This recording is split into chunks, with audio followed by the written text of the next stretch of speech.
Radi, ¿dónde estás? Rad. 4 miembros de la familia de esta joven no volverían a ser vistos con vida. En el interior de la casa había pruebas que no solo llevarían a los investigadores hasta el asesino, Sin duda alguna fueron unos asesinatos muy crueles.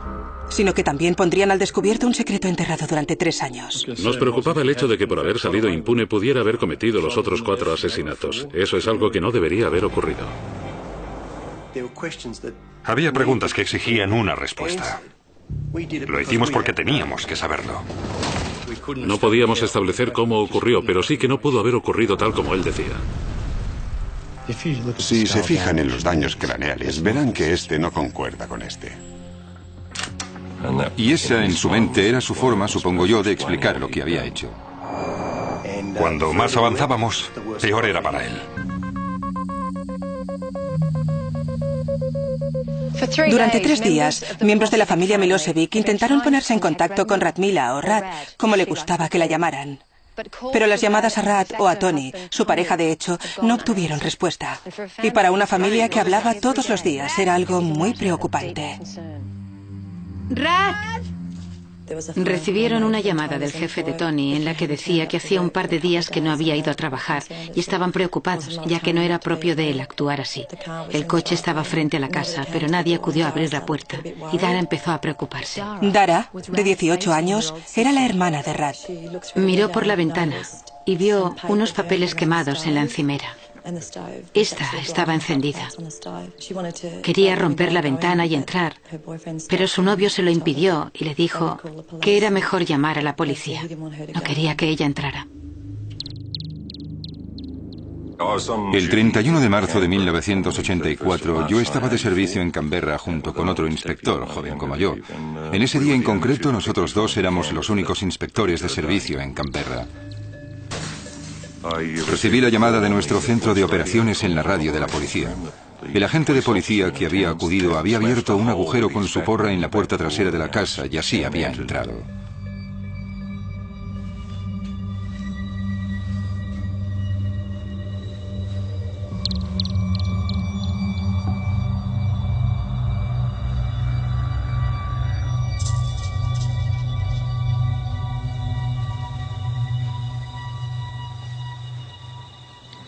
Había un fuerte olor a gasolina. Era evidente que alguien había intentado prenderle fuego.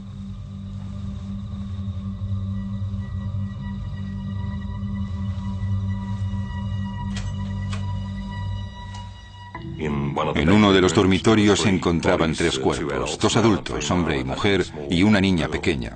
Habían sido amontonados y rociados con gasolina.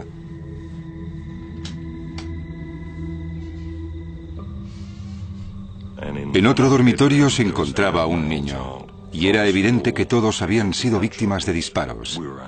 Hace 20 años nosotros también éramos jóvenes y teníamos hijos pequeños, así que fue horrendo. Yo estaba en otro lugar, con otra hermana, la otra hermana de Rad. En aquel momento estábamos en un club nocturno y una amiga se acercó a la otra hermana y le dijo que a Rad y Tony les había pasado algo terrible y teníamos que marcharnos.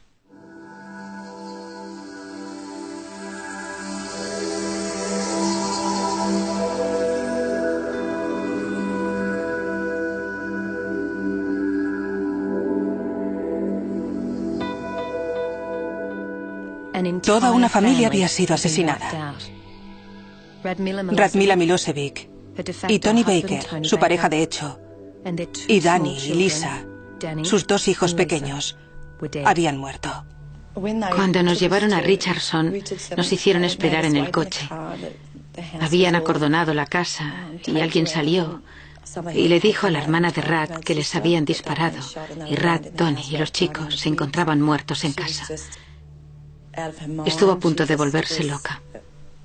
Gritaba y estaba muy afectada, ya que 2 años antes habían muerto Mariana y Lily. La tragedia ya había golpeado a la familia Milosevic. Mariana y Lily, las hermanas pequeñas de Radmila, habían fallecido justo antes de la Nochevieja de 1981 en un accidente de tráfico. Resultaba difícil imaginar otras 4 muertes de la misma familia. Mariana y Lily, y ahora Rad y Tony y los niños. Era algo increíble. Con relación a este caso dicen que son muy raras. La policía entró en esta casa sobre las 9:30 de la noche y encontraron los cadáveres de una joven pareja y sus 2 hijos pequeños. Los cuerpos se encontraban en distintas habitaciones de la casa. No había señales de violencia, pero se habían rociado las paredes con gasolina. No habían forzado ninguna puerta o ventana de la casa. Esta estaba cerrada con llave. Tampoco había ninguna ventana rota. En cuanto a eso, no había ningún signo de violencia. Había pruebas de que el asesino había intentado limpiar las manchas de sangre con un producto de limpieza de la cocina.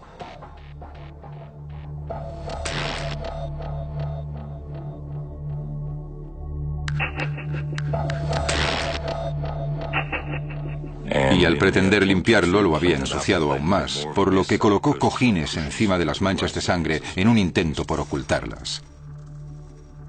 El asesino también intentó borrar sus huellas, incendiando la casa. La cocina consistía en 2 pequeños quemadores detrás y uno de forma cuadrada delante. Los 2 de atrás estaban al rojo vivo, pero no el de delante. La persona que encendió la cocina en su apresuramiento giró todos los botones en la misma dirección, con lo que el quemador de delante, al que había rodeado con periódicos, no se encendió porque giró el botón incorrectamente. Estaba en el mínimo, en vez de al máximo. La policía científica ha intentado establecer algún tipo de patrón o lógica. Creen que el tiroteo pudo haber tenido lugar el viernes. Pero los registros en el interior de la casa sugerían que podía haber sido incluso antes. El fallido intento de quemar la casa significaba que el diario de Radmila seguía intacto. Un diario que escribía religiosamente todas las noches. Era una antigua libreta del instituto en la que anotaba lo ocurrido durante el día. La última anotación estaba fechada el miércoles 28 de marzo. En ella explicaba que su marido y un hombre llamado Tomo estaban escuchando por radio el partido de fútbol semanal. Esa era la última anotación, por lo que sabíamos que en ese momento había otra persona en la casa. La última vez que esas personas seguían vivas. Esta mañana, desde su unidad móvil, la policía ha ido interrogando a todos los vecinos. Muy pocos de ellos conocían a la familia y ninguno había oído los disparos. Pero la gente había visto un coche yendo y viniendo de la casa después del miércoles. Y eso indicaba la posibilidad de que ese coche fuera de ese tal Tomo. Necesitábamos averiguar quién era Tomo y dónde estaba. Las investigaciones policiales continúan esta tarde. Siguen interrogando a los amigos y parientes de la familia, pero aún no han establecido el posible móvil. Ya habían pasado varias horas desde que los cuerpos de Rad, Tony y sus hijos habían sido encontrados muertos en su casa.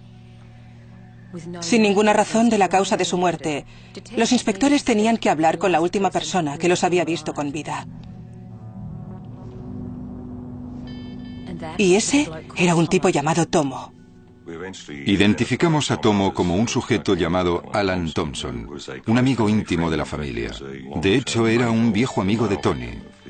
Creo que solían jugar juntos al fútbol. Era mi hermano mayor. Hubiera hecho cualquier cosa por mí. Confiaba en él. Supongo que era el hermano mayor que nunca había tenido. Era uno más de la familia. Creo que él me enseñó a conducir ilegalmente a los 13 o 14 años. Y nos llevaba a la discoteca del instituto. Volvía a su casa y pasaba a recogernos cuando salíamos. Siempre estábamos con Tomo. Las anotaciones en el diario indicaban que ese tal Tomo los visitaba regularmente y jugaba con los niños. Había algunos comentarios sobre que se comía toda su comida, por lo que sabíamos que los visitaba regularmente. También había sido novio de una de las 2 hermanas que habían fallecido en un accidente de tráfico unos años antes. Tomo conoció a Mariana una noche. Él y un amigo estaban dando vueltas con el coche por la calle principal. y Mariana y una de sus hermanas estaban en la ciudad. Los chicos se detuvieron y empezaron a hablar con ellas y supongo que todo empezó ahí. Enseguida los jóvenes se fueron a vivir juntos y eran inseparables. Cuando Mariana falleció en un accidente de tráfico menos de 2 años después, Alan buscó compañía en su hermana mayor, Rad, y Tony, su pareja de hecho. La mayoría de los días y noches los pasaba aquí, en su casa.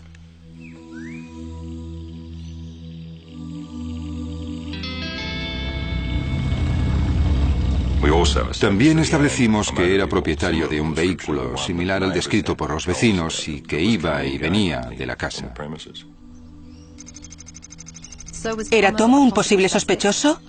¿O simplemente la única persona que vio a sus amigos con vida?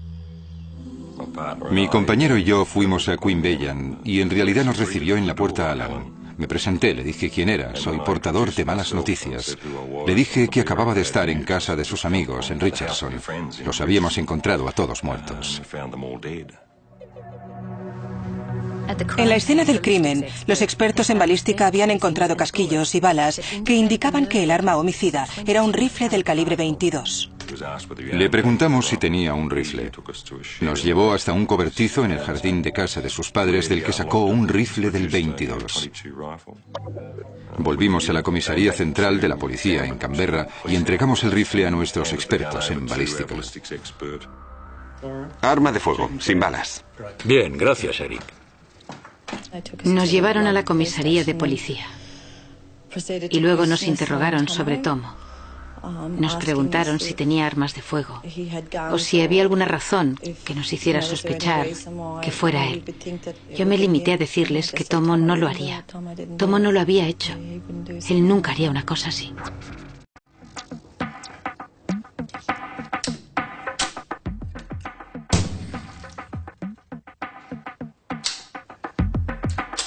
En el laboratorio forense, el experto en balística disparó varias veces el arma de Thompson. Y bajo el microscopio de 20 aumentos, se compararon las balas con las encontradas en la escena del crimen para identificar o eliminar el rifle que Thompson le había facilitado a la policía.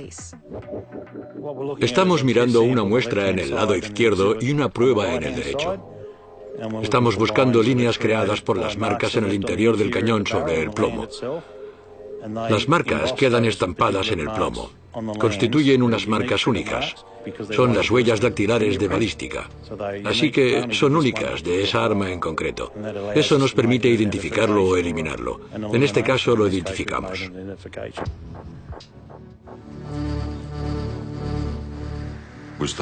Al día siguiente recibimos más información. Thompson había ido a una gasolinera en las afueras de Queanbeyan y había comprado un bidón de gasolina. Ese bidón se había encontrado en la escena del crimen y era él a quien los vecinos vieron volver a la escena del crimen. Era evidente que Alan Thompson era nuestro hombre. Le interrogamos y le mostramos las pruebas. Al principio negó cualquier participación en el asesinato de esa gente, pero luego dijo: fui al coche, cogí el rifle, entré en la casa y empecé a disparar.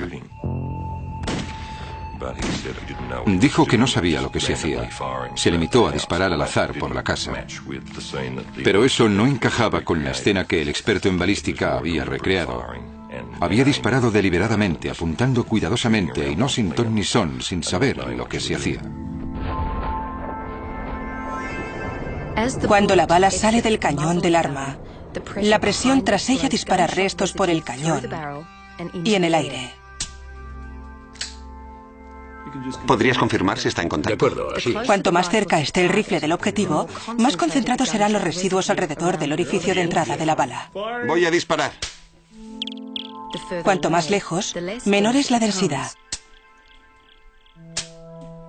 Cuando los expertos compararon los resultados obtenidos del rifle de Thompson con los residuos alrededor del orificio de entrada en las víctimas, pudieron establecer a qué distancia se encontraba Thompson en el momento de apretar el gatillo contra cada miembro de la familia.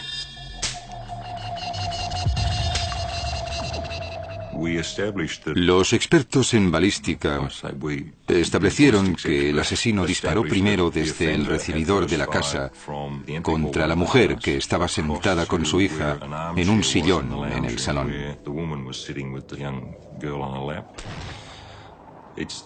En ese momento, el marido intentó levantarse del sillón, pero el asesino le disparó al pecho. Luego intentó salir del salón rodeando una pared hacia el pasillo y allí le disparó en la nuca a quemarropa. Después, la niña, que evidentemente había caído del regazo de la madre, recibió un disparo a muy poca distancia en el salón. Creemos que arrastró los cuerpos por el pasillo y los amontonó en uno de los dormitorios. Y en algún momento de esa noche le disparó a quemarropa al niño que estaba en la cama. Sin duda alguna fueron unos asesinatos muy crueles. Thompson, de 24 años de edad, fue acusado de 4 asesinatos y en el juicio se declaró inocente. No quería creer que Tomo lo había hecho. Seguí en la sala del tribunal, escuchando la presentación de las pruebas forenses y todo lo relativo al caso. Thompson fue declarado culpable y condenado a 4 condenas de cadena perpetua que debía cumplir al mismo tiempo. Nunca averiguamos el móvil de los asesinatos. Yo creo que tras la muerte de su novia se sintió unido a Radmila. Carezco de la preparación necesaria para explicar por qué la gente hace determinadas cosas, pero no sé, creo que había... Por lo que vi y por lo que leí en su diario, creo que Tomo se sentía atraído por Radmila y ella rechazaba sus galanteos. Pero aún no había terminado para Tomo. Un agente tenía el presentimiento de que probablemente Thompson se convertiría en uno de los peores asesinos australianos de todos los tiempos. Al mirar los álbumes de fotos de la casa, encontramos recortes de periódicos relacionados con las 2 hermanas de la fallecida que habían muerto unos años antes en un accidente de tráfico. Las 2 chicas de 14 y 17 años de edad han muerto cuando este coche se salió de la carretera y chocó contra un árbol. Se quemaron cuando estalló el depósito de gasolina del vehículo. La investigación ha establecido que ha sido un accidente. El coche chocó contra un árbol y se incendió. El conductor, que no sufrió daño alguno, se llama Alan Thompson y es amigo íntimo de la familia. Nos preocupaba el hecho de que por haber salido impune pudiera cometer los otros 4 asesinatos. Eso es algo que no debería haber ocurrido. Cuando Alan Thompson mató a tiros a Radmila Milosevic y su familia, los investigadores descubrieron que también era el conductor de un coche implicado en un accidente de tráfico que se cobró la vida de sus 2 hermanas pequeñas. ¿Era una mera coincidencia el hecho de que Thompson estuviera relacionado con la muerte de 3 hermanas o había algo más? Thompson alegó que conducía en dirección a Canberra, desde Cooma a Canberra, por la carretera, con las 2 chicas en el coche. 1 de la madrugada, miércoles 30 de diciembre de 1981, carretera de Monaro, Canberra.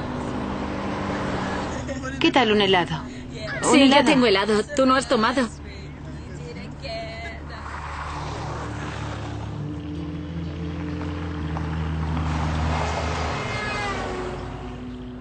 Las luces de un vehículo que circulaba en la otra dirección le obligaron a salirse de la carretera.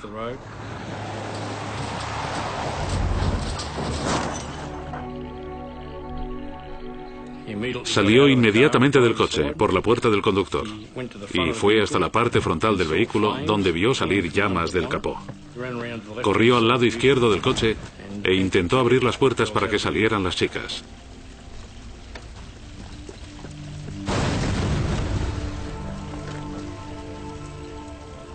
El coche estaba envuelto en llamas. Por ello, las 2 chicas fallecieron en un accidente de tráfico.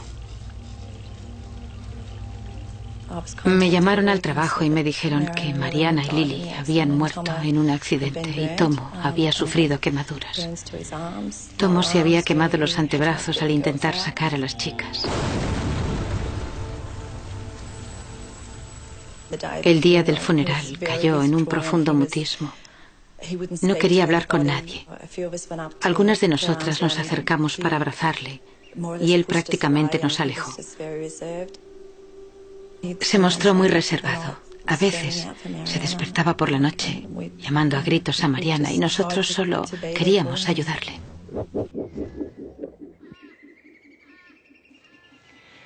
Dos meses después del funeral de las chicas, una investigación judicial consideró la muerte de las dos hermanas como accidental, pero Rick Nines y su compañero Tom McKillen tenían sus dudas. Bien, el informe decía que se había producido un accidente de tráfico, un simple accidente de tráfico. Repasando el informe, notabas que no había las respuestas suficientes para afirmar. Sí, ha sido un accidente de tráfico. Había preguntas a las que debía responder para corroborar su historia. Tuvimos la suerte de que la patrulla de tráfico que participó en el mismo tomó muchas fotos del vehículo accidentado. Al mirar las fotos, me preocupaba que los daños no se correspondiesen con el impacto que, según Thompson, había sufrido. Circulando a la velocidad que él dijo, lo lógico era que los daños hubieran sido mayores, pero eran insuficientes.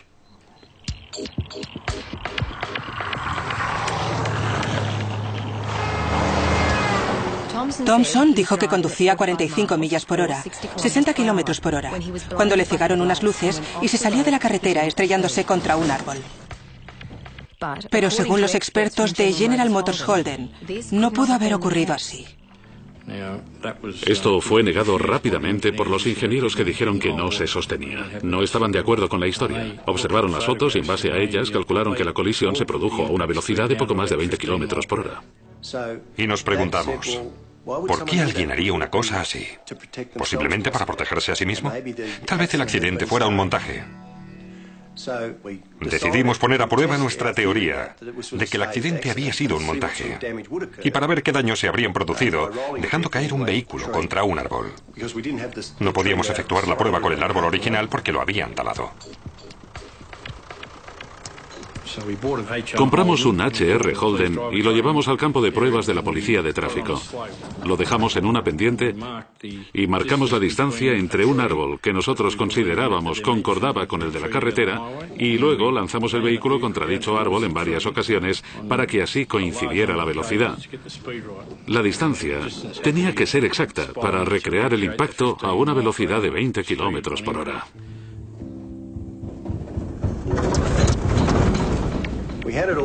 Lo teníamos todo previsto. Cada uno tenía su misión. Creo que la mía era cronometrarlo. Rex era un observador. Contábamos con un conductor debidamente equipado, incluido el casco, dispuesto a estrellarse. Pero una vez vio la distancia que tenía que recorrer por la pendiente y la velocidad, dijo, bueno, esto puede ser peligroso. Digamos que se negó a seguir. Así que pedimos un voluntario y el único que se ofreció fue Rick Nines.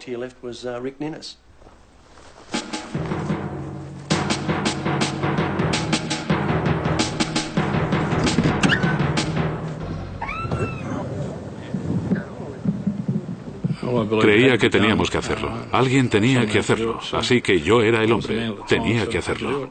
Se sentó en el vehículo, inició el descenso y chocó contra el árbol. 1, 2, 3, 4, 5, adelante.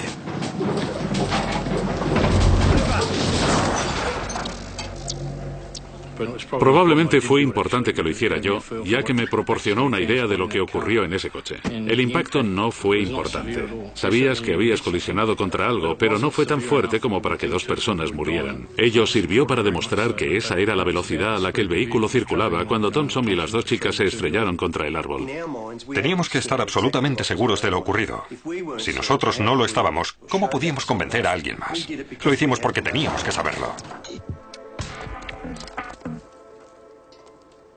Aunque las similitudes entre las pruebas del accidente y los daños del coche de Thompson ponían en duda su historia, no era prueba suficiente para cambiar el veredicto original de muerte por accidente. Para eso, necesitaban las pruebas de un experto en incendios provocados. ¿El coche se incendió debido al impacto o el fuego fue provocado? Me encerraron todo un día en una sala con un vídeo y las fotos y me dijeron que volverían a las 4. Díganos su opinión. Cuando el inspector Rick Nines empezó su investigación para saber si el accidente de Thompson ocurrió tal como él lo contaba, 1, 2, 3, 4, 5, adelante. no sospechaba que tendría que correr tales riesgos.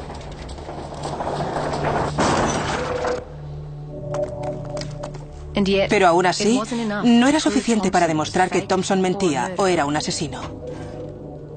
Por ello se centró en cómo empezó el fuego que quemó a las chicas. Según las primeras investigaciones, el fuego se inició bajo el capó.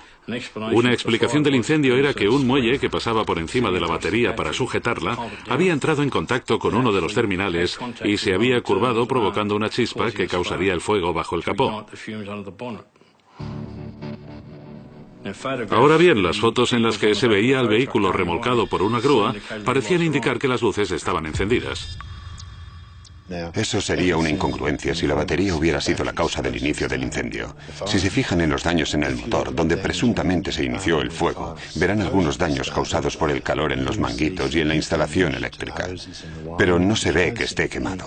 El cableado de haber sobrevivido al fuego sería un montón de cables desnudos sin nada que los recubriera. Sería lógico que los manguitos y la correa del ventilador estuvieran quemados. Así tendría que ser en el caso de un fuego que ardió el tiempo suficiente para afectar a todo el vehículo. De hecho, hay zonas que no fueron afectadas por el fuego.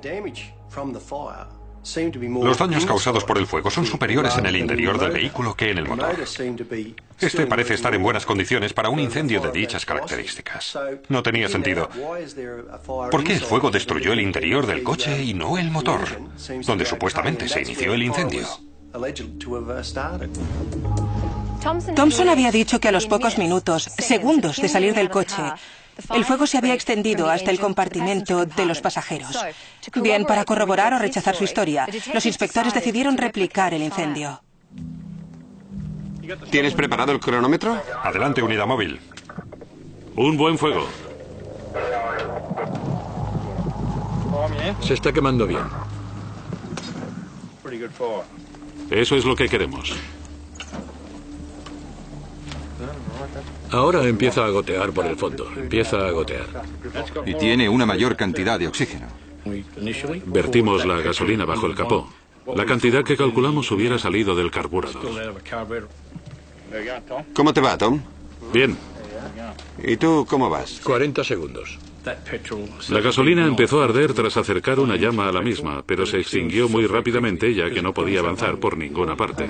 Adelante, unidad móvil. Por ello añadimos más combustible y seguimos insistiendo para que las llamas afectaran a todo el vehículo. Pero habría sido necesario bañar al coche con gasolina para que se incendiara. Eso ya está mejor.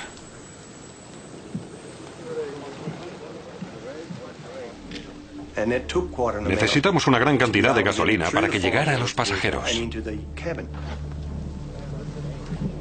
¿Y el tiempo, Tony? 2 minutos y medio. El cableado de debajo del salpicadero tiene que llegar hasta allí. Tiene que quemarlo. El salpicadero sí que produciría gran cantidad de humo. Los coches se incendian, pero deben ir a una gran velocidad y el impacto tiene que ser proporcional para que se rompan todas las conducciones de gasolina, incluido el depósito. Y se necesita una gran cantidad de acelerante para alcanzar un alto grado de combustión para alimentar las llamas. Ahora son 15 minutos. Sí, 15 minutos. Para apoyar la historia de Thompson, que a los pocos segundos de impactar el vehículo estaba envuelto en llamas, no conseguimos establecer cómo pudo haber ocurrido. Pero no podía haber ocurrido tal como él dijo. Lo que también averiguamos es que tuvo tiempo de sobra para sacar a las pasajeras. Ese era otro dato a considerar. Para eso están las protecciones del propio coche. Podría sacar a alguien del coche incluso transcurridos 30 minutos. Al cronometrarlo, consideramos que era otro factor carente de sentido. La parte de su historia en la que sostenía que no pudo entrar en el coche, pudo haber entrado porque nosotros necesitamos una gran cantidad de gasolina para incendiar el vehículo por completo. Y han pasado 45 minutos. Bien.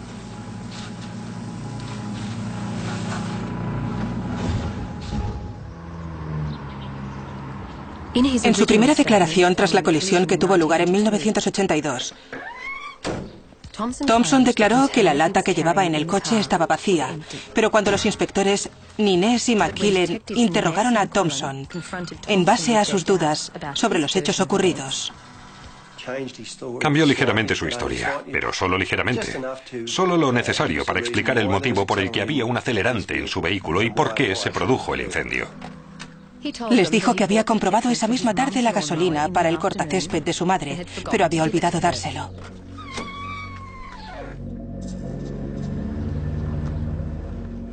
Dijo que lo llevaba en el coche y que caería provocando el fuego.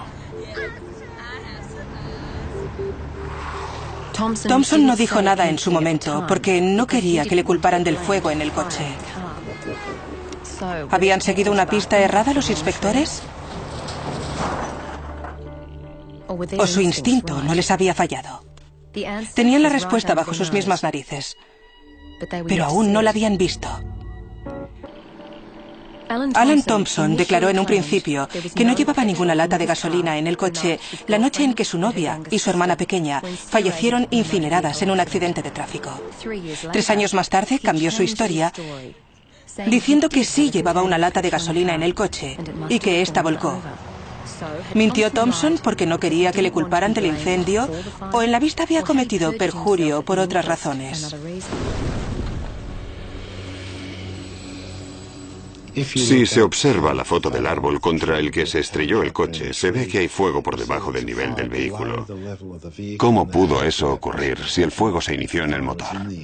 Es más lógico pensar, y la foto lo confirma, en un líquido inflamable, discurriendo y ardiendo por las grietas del metal del coche dañado.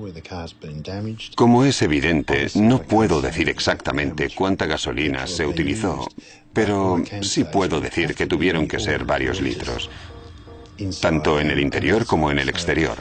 Se echaron varios litros de gasolina en el interior y el exterior del vehículo. Cada vez había más pruebas concluyentes y estábamos convencidos de que teníamos evidencias razonables contra Thompson.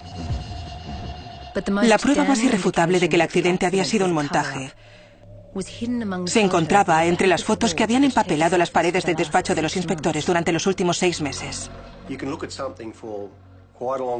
Puedes mirar algo durante cierto tiempo y en realidad no verlo. Y de pronto lo vimos. Al mirar a las mujeres, vimos que les salía del cráneo un fluido inexplicable.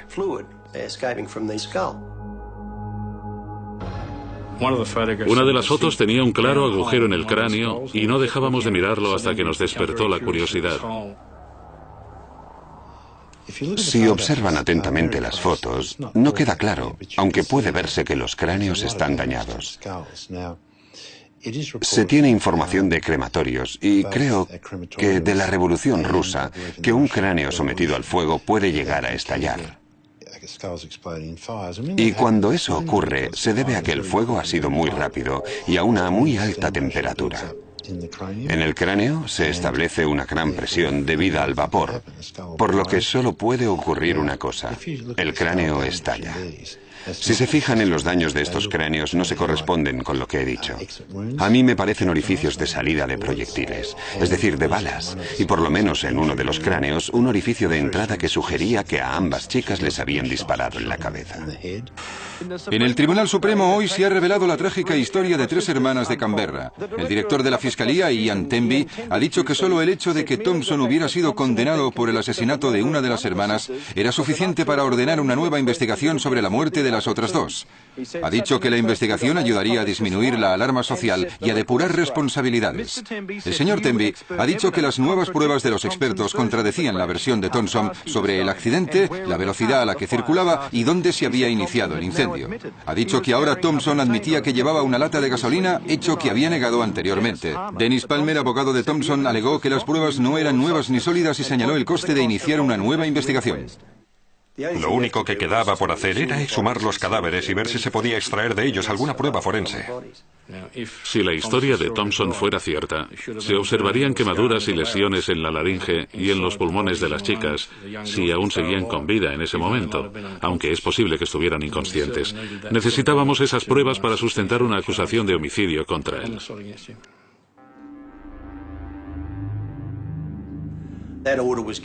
Se extendió la orden. Se procedió a la exhumación. Y el examen de los cuerpos reveló Heridas de bala. Se han encontrado heridas de bala en uno de los cuerpos de las hermanas tras ser exhumadas en el cementerio de Gangali en el pasado. Heridas de bala causadas por un rifle del calibre 22. El mismo calibre que utilizó Alan Thompson cuando asesinó a Radmila, la hermana mayor de las chicas, y a su familia.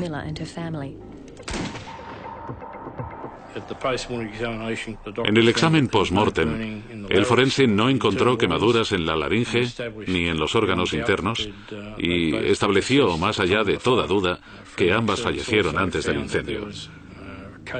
Los forenses también encontraron restos de plomo en el cráneo, restos que la bala deja al atravesar el cráneo. Todo ello demostraba que a las jóvenes les habían disparado bien en el vehículo antes de que éste se incendiara. De hecho, leer el informe, por puro interés, se fue convirtiendo, como una bola de nieve, en algo cada vez más grande. ¿Pero qué sucedió realmente la noche en que fueron asesinadas las dos chicas? ¿Qué impulsó a Thompson a matar a su novia y a su hermana pequeña? Antes del accidente, Mariana fue a hablar con su hermana.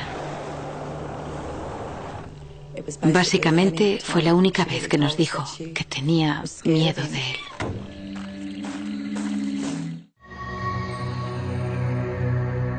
Mariana Milosevic y Alan Thompson eran novios.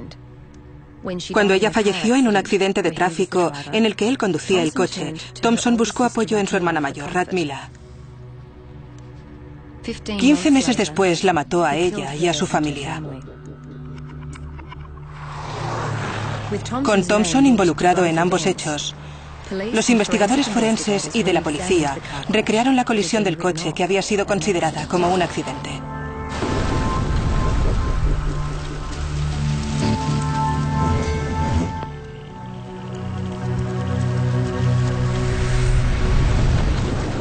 El secreto de Alan Thompson había quedado al descubierto. Y por fin se supo la verdad de lo que había ocurrido esa noche fatal.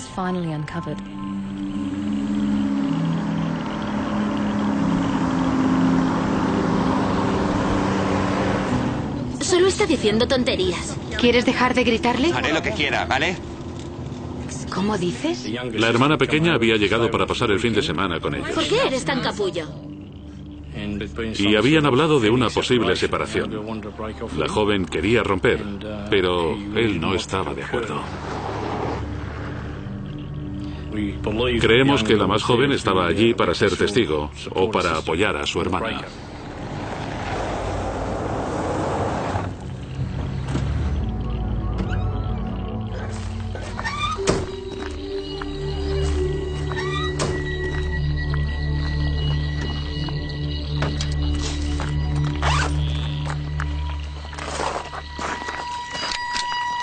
¡Oh, Dios mío!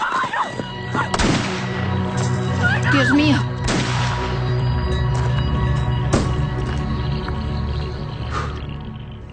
Creo que mató a las chicas en el coche porque Mariana quería dejarlo.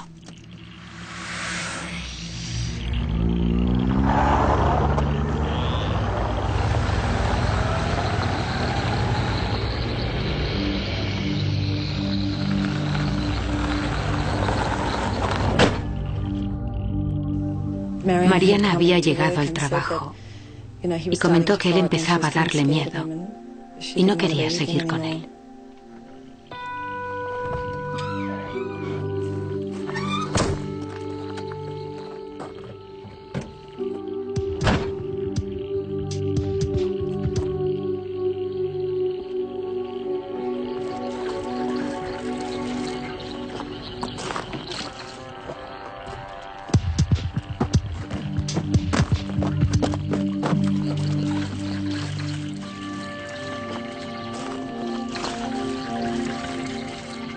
Si él no podía tenerla, no la tendría nadie.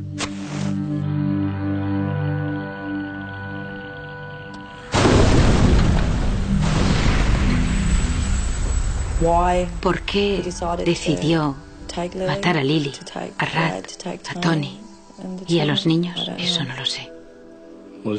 La relación era evidente. El modus operandi en ambos asesinatos.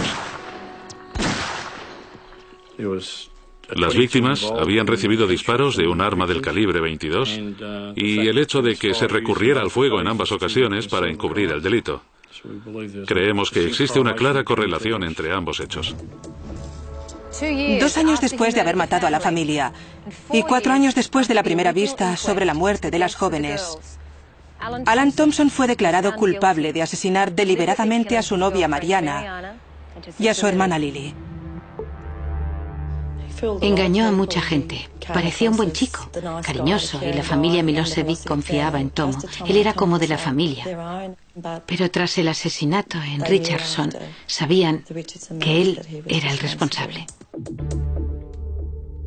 Thompson fue condenado a cadena perpetua por el asesinato de cada una de las jóvenes, que debería cumplir al mismo tiempo que las otras. Me produjo una gran satisfacción que condenaran al señor Thompson, porque así se hacía justicia a la familia Milosevic. Lo sentía profundamente por ellos, porque quedaba una mujer que había perdido a tantos miembros de su familia, sin razón aparente. Perdió a 3 hijas, un yerno y 2 nietos. Tuvo que ser algo terrible para esa madre, que luchó y se sacrificó para sacar adelante ella sola a sus hijas durante tanto tiempo, para que ese tipejo se las arrebatara como lo hizo.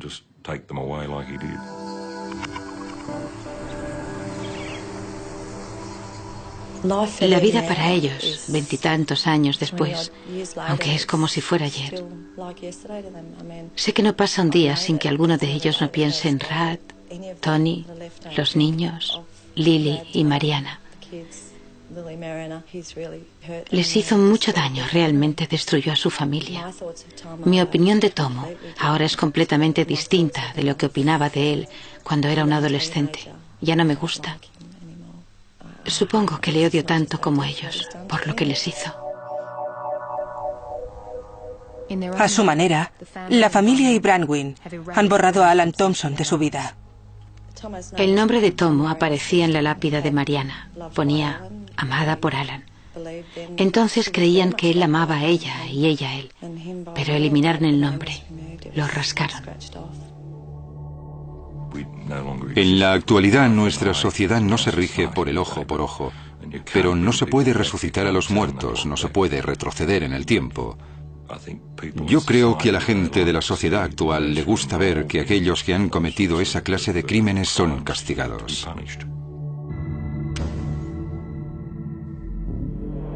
Thompson lleva 20 años encerrado y en la actualidad cumple su condena en una cárcel de mínima seguridad. Gente como él no deberían volver a vivir en la sociedad. Alan Thompson es un desalmado, sin sentimientos. Creo que en su interior no hay nada. Sí, la mejor forma de describirlo es como un desalmado.